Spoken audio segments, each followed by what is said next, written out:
Hello book lovers, and welcome to my first vlog of 2023. Today is the 22nd, so we're almost at the end of the first month. I haven't really been in the mood to vlog, but I am feeling refreshed now, so I figured I'd go ahead and just do kind of a random vlog. I have completed my TBR for the month already and figured I would take advantage of the fact that I actually accidentally forgot to unsubscribe from Kindle Unlimited. So I do have that for another month until February 7th. So this vlog will probably go to the end of January. I don't know how many books I'm going to be reading, and I only know what the first book is. I am hoping to read Veins of Magic. This is the second book to Heart of the Fae by Emma Hamm. This was a book that I read early in 2023. I feel like it was relatively early in the year, and I wasn't overly impressed with it, so this is like a potential DNF series, but I just want to give the second book a shot because this book did have some potential. Pretty much we're following a midwife. She works at a brothel as the midwife. She's not a sex worker, but the kingdom seems to be suffering from some sort of plague, and the owner of the brothel, who is somewhat like a father figure to her, is suffering from this plague.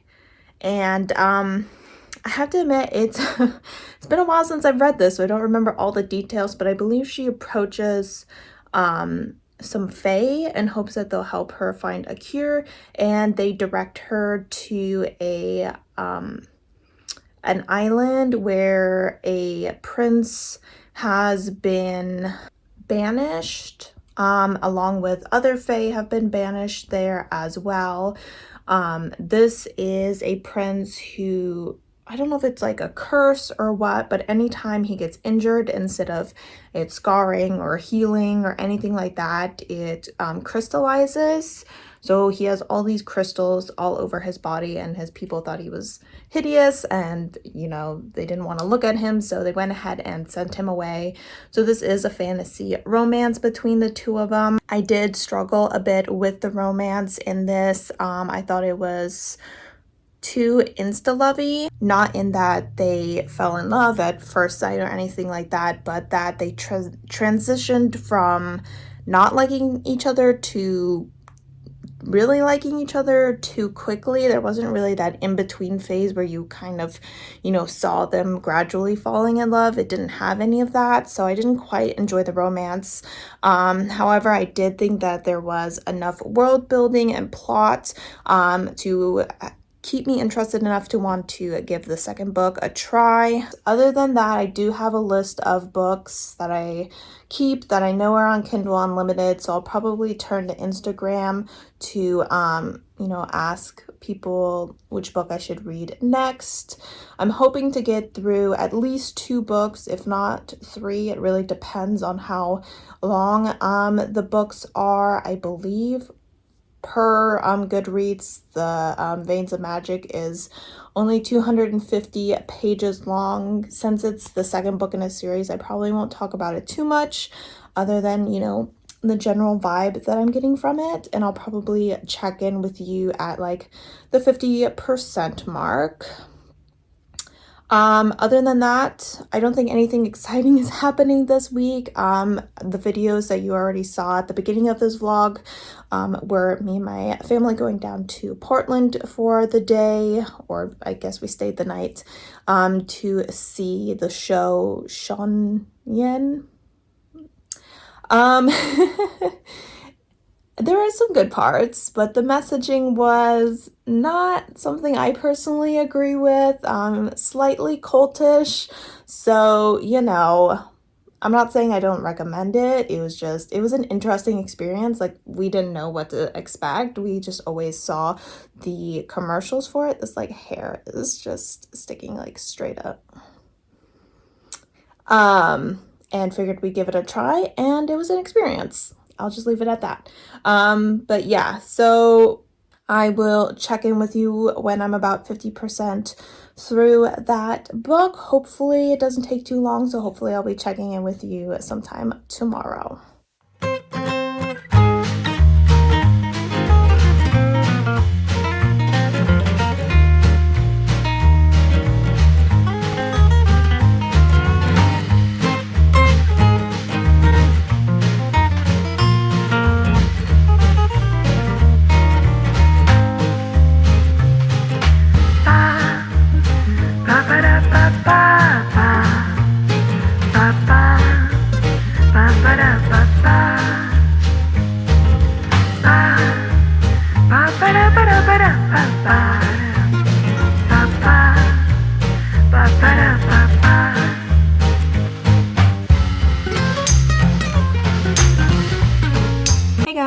So it is Monday, a little bit before 3 o'clock. I am not at the 50% mark, closer to the 25% mark, because Goodreads is a liar. It said this book was like 250 pages. It is closer to 400 pages. So I'm about at the 100-page mark, but I just wanted to check in because I have some thoughts. I am struggling a little bit with this book for a few reasons.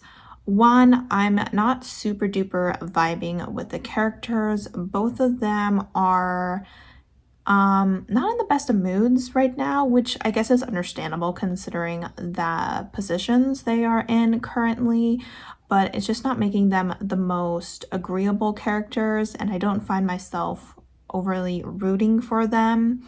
I may have left a little bit too much distance between the first book and the second one because I really don't have much of a connection to the characters, and to begin with, I wasn't really invested in their relationship.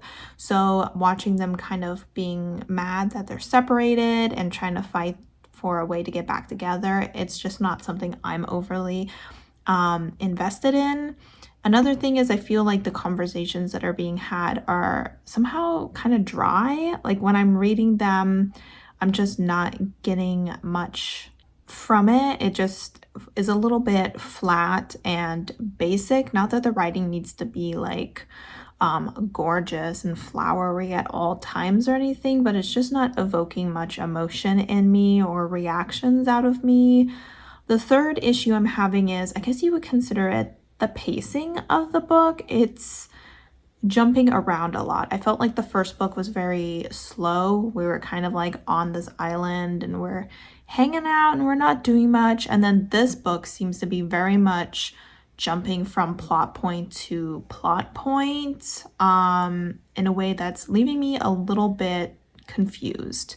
For example, when following the male main character, he seems to be wanting to gather an army. So he shows up at this one place and they're like, sorry, we don't have an army for you. And he's like, well, I guess I better go find one. And then the next time we meet him, he's in the middle of a battle, like with an army at his back. And I'm like, where did you get this army? Where are you? And who are you fighting them? And why are you fighting them? And it was just such a huge leap, like just skipping over all of these events, and it just kind of left me floundering. So that's kind of where I'm at right now, in the middle of this random battle scene that we are just dropped right into the middle of.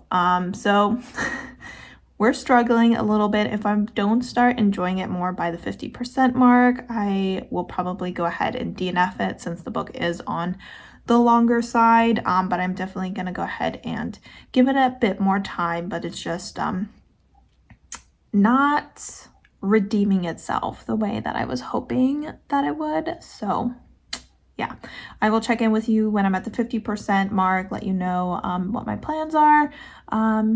And yeah, I'll see you later. All right, here is our neighborhood's tiny library.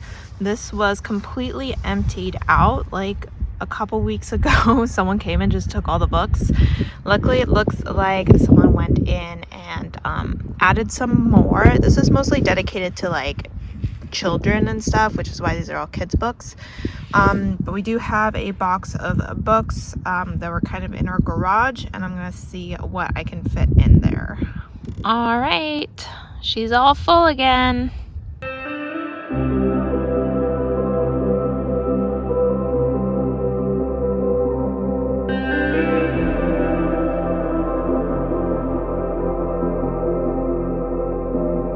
All right, it is Wednesday and I am just finishing up my lunch break, and I finally have gotten to the 50% mark of this book. This is taking way longer to read than I thought, but I've been feeling a little sluggish and I haven't been reading at night as much. My dad is out of town, so me and my mom have been binge watching Ginny and Jenny. Wait, not Ginny and Jenny. Ginny and Georgia. There we go.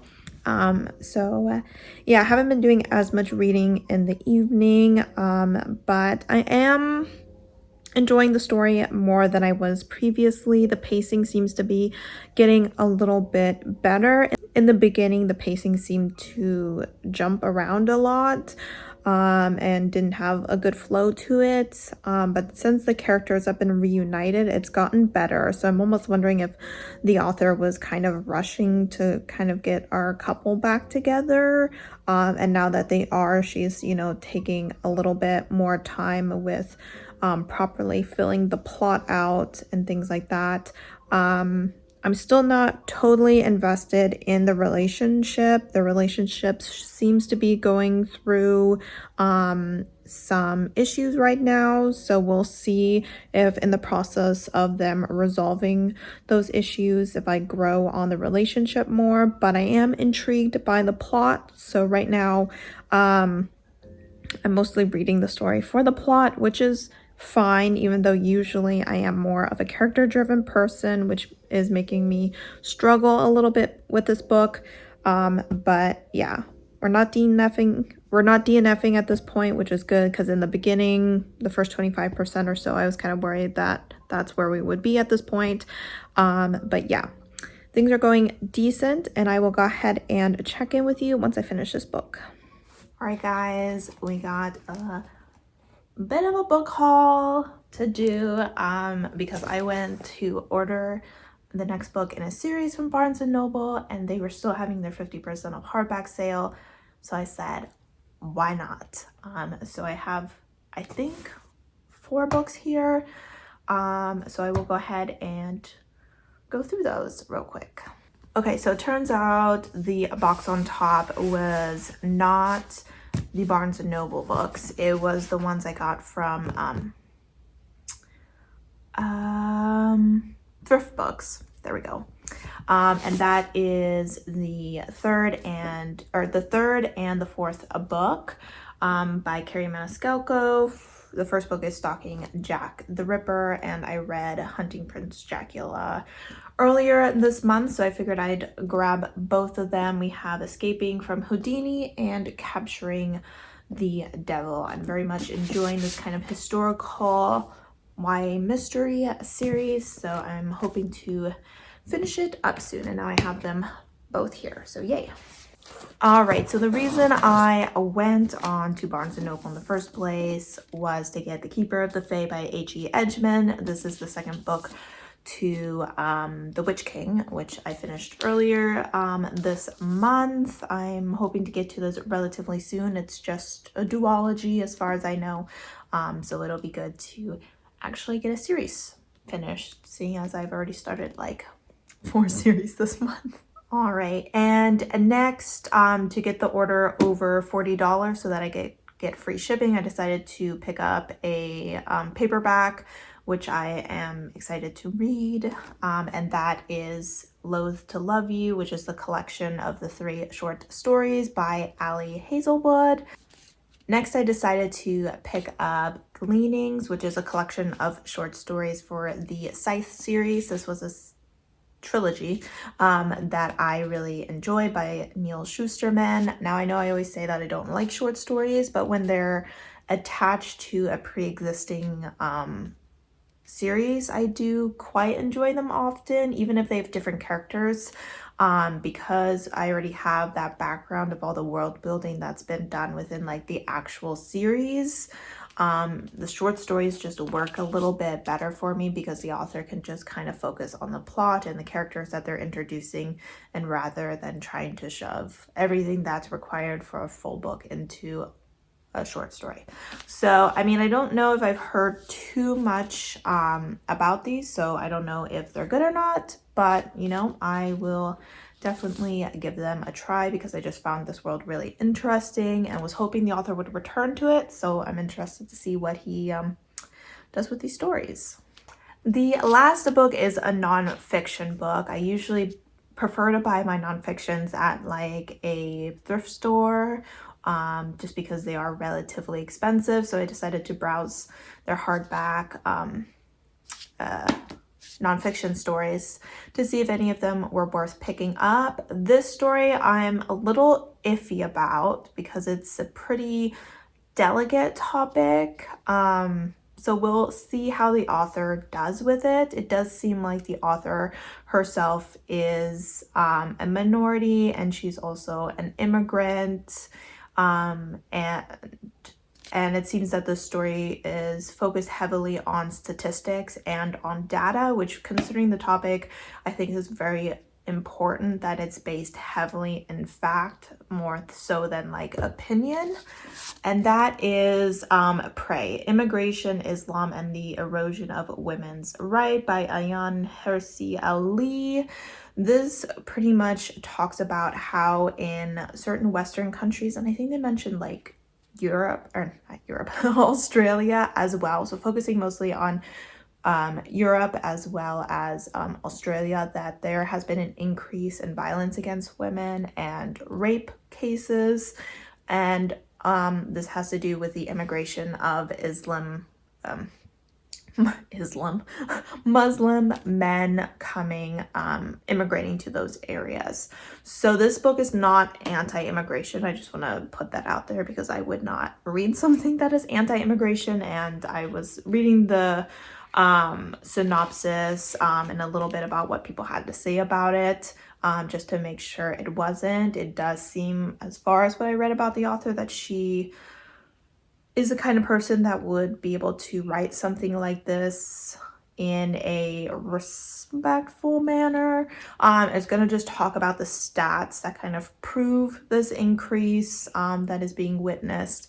I believe it's going to talk a little bit about how their culture and their upbringing and just the way of their home country is driving them to kind of commit these crimes, as well as providing some solutions to the issues to help these men assimilate to the new country that they're coming to. And when I say assimilate, I don't mean like 100% taking on Western culture, but assimilating in such a way that they take on our beliefs on women's rights and respecting women, and our fight to improve the safety of women in our countries. So I have a feeling it's going to be a tough read. It'll be interesting. I am a little bit nervous about it just because it is probably a pretty difficult topic, but it did call out to me, so I'm gonna go ahead and give it a try. If you have read this or heard anything about it, I'd love to hear your opinions down in the comments. All right, guys, so it is a Friday morning, and I have finally finished The Veins of Magic. I'm thinking about giving it 4 stars. It actually got really good towards the end.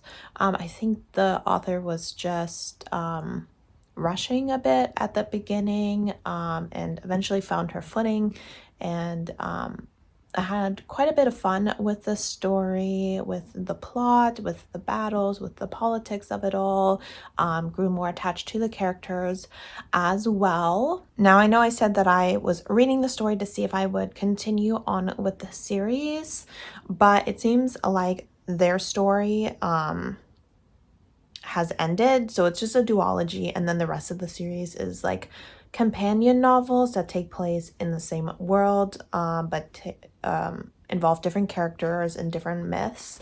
So I'm gonna go ahead, as far as my series tracker goes, consider this like a series completed, and I'm not sure if I want to read the other books, to be completely honest. So for now, I'm just gonna let it be marked as completed, as a duology technically, and we'll see. Emma Hemm's writing was decent, so I could definitely see myself returning to some of her work, and if it's within the series or if it's some of her completely different stuff, I'm not sure. But I am excited that I was able to finally finish that book. I put a poll up on Instagram to see which book I wanted to read next. Two of them were tied. So later today, I'm going to go ahead and flip a coin to see which one of those I read. But for now, I'm going to go ahead and just get ready for the day. I'm going to film my TBR and do run some errands. So I will check in with you later once I pick up my next book. All right, guys, so it is still a Friday evening. Today didn't quite go as planned. I didn't end up running any of my errands because my TBR ended up taking longer than expected, and then I wasn't in the mood to leave the house. So I am settling down for the night now, and I'm gonna start reading my next book. Now, I know that I said that I would do like a coin flip since there was a tie between two of the books, but when I was hunting for a coin, I realized that there was one book that I wanted to read more than the other, so I decided to go ahead and just choose that one, and that is Unhinged by Only James. So this is a part of a series. I don't know if it says Necessary Evils. I'm assuming that's the name of the series.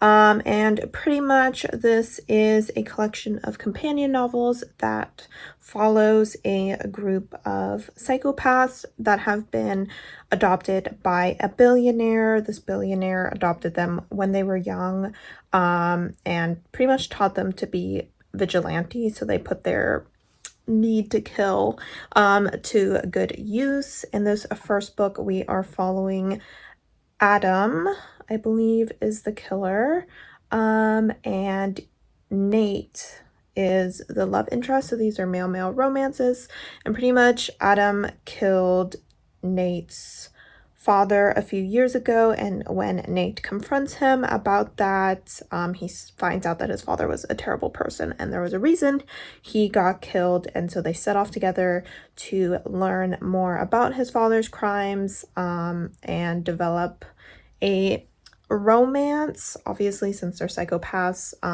Adam isn't really capable of love, but I'm assuming there's going to be a lot of passion and lust going on. So I've heard decent things about this series. It seems to be making the rounds on Instagram right now, and I heard about it first from Mia Reads, and she seemed to enjoy them, so I'm hoping I do as well.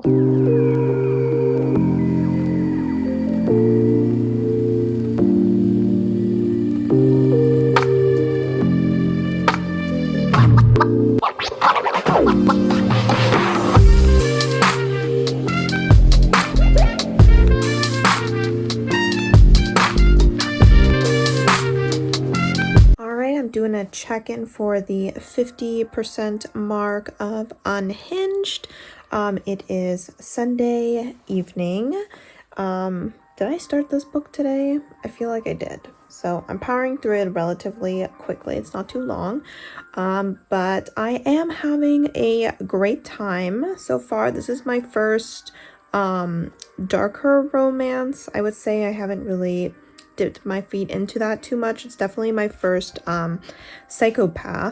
sociopath romance, and it's pretty intense, to be honest, and I'm really enjoying that aspect of it. The author's definitely exploring a type of relationship that most of us would consider rather unhealthy. This is definitely, I wouldn't call it an insta love relationship, maybe on like one side of the relationship, but the other character being a psychopath is incapable of love, but it's definitely an insta obsession. At this point, they are pretty attached at the hip, and they've been together for maybe 2 days. So if stuff like that usually bothers me in like a contemporary setting, but considering this is between two people who are relatively mentally unstable, it's actually working pretty well for me. Just FYI, you may want to check out trigger warnings for this series. While so far there hasn't been any like overly gruesome scenes when it comes to like murder or anything, but the characters, being more vigilante-like, go after pretty disgusting people, and their crimes are described, and that could be triggering to some people because the crimes are pretty terrible. So there's that. I'm really enjoying the relationship. Very sexy, very hot, very tense. Yeah, so pretty much I just wanted to pop on real quick, let you know that I was having a really good time with this book, and that I hopefully continue to enjoy it. Hopefully we get a little bit more with the plot. We are hunting down people that are or were in the same kind of sex group, I guess you can say, as Noah's dad, and they're hoping to take them all down because they're all terrible people. So looking forward to watching that happen, and I'll probably check in with you when I finish the book. Hey guys, so it's Monday morning. I'm in my new office space. We went ahead and moved me back into my sister's room. But I just wanted to let you know that last night I finished Unhinged, but it was late at night, so I didn't update you. I think I'm gonna give it 4.5 stars. I just had a ton of fun with this book. It was super steamy. I really enjoyed the plot aspect of it. It was definitely very difficult to read because it's a very unpleasant topic. So I think I mentioned it once. I'm mentioning it again just to make sure to look up trigger warnings, because the author says that there's things that may be triggering to people at the start of the book, but it's not like they list out specifics. So if you're someone who doesn't find trigger warnings spoilery or anything, I'll probably list them at the bottom of my Goodreads review. I haven't written that yet or anything. I'll probably do that later today. But yeah, I just wanted to let you know that I had a lot of fun with this romance. Different than anything I've read before, but it was just the intensity of it like really got to me. I really enjoyed the dialogue between the two of them, and the plot was decent as well, so I'll definitely be continuing with this series. Other than that, I don't think I have too much to say on it, other than it was just a really fun time. I am gonna go ahead and finish up this vlog because it is the 30th and I don't have any plans of finishing any other books this month, and we'll probably get a head start on my TBR since it's a little bit intimidating this month. But just wanted to thank you guys for joining me for my first vlog of 2023 and supporting my channel by watching my videos. And as always, I hope to see you next time. Bye!